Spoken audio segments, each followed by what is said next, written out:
নাটোরের নলডাঙ্গায় শুরু হয়েছে গ্রাম বাংলার ঐতিহ্য উত্তরের জনপদের অতি জনপ্রিয় মাদারের গান।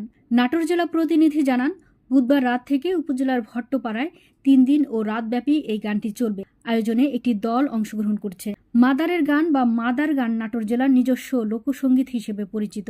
বাংলাদেশের অন্য কোনো অঞ্চলে এই গানের আসর বসলেও এর জন্ম মূলত নাটোর জেলাতেই। নাটোরের সর্বত্র মাদার গানের আসর ছিল একসময় নিত্য নৈমিত্তিক ঘটনা। মাদারের গান অত্যন্ত জনপ্রিয় ছিল একসময়। যদিও মাদার পীর নামে কোনো পীরের দরগা বা মাজার নেই কোথাও, তবু মাদার পীরের নামে মানত বা মানসিক করার চল আছে সর্বত্র, বিশেষত নাটোর জেলা সদর, নলডাঙ্গা সহ বিভিন্ন অঞ্চলের গ্রামে। সন্তান কামনায়, রোগ শোক থেকে নিরাময় কিংবা বিপদ থেকে উদ্ধারের আশায় লোকে মাদার পীরের নামে মানত করে এবং ফল পেতে মাদার গানের আসর বসায়। একসময় এই অঞ্চলের গ্রামে গঞ্জে, হাটে বাজারে, মাঠে ময়দানে, উঠোনে দাওয়ায় আসর বসত মাদার গানের। পথে প্রান্তরে প্রতিনিয়ত প্রতিধ্বনিত হতো মাদার গানের সুর। সামিয়ানা টাঙিয়ে তার নিচে পাটি মাদুর বিছিয়ে বসে এই গানের আসর। কলা কুশলীর সংখ্যাও বেশি নয়, প্রধান চরিত্র 2 জন, মাদার পীর ও তার শিষ্য জুমল শাহ। এছাড়া আছে কয়েকজন দোহার বাইন। দোহার বাইনরা জটলা করে বসে আসরের মাঝখানে।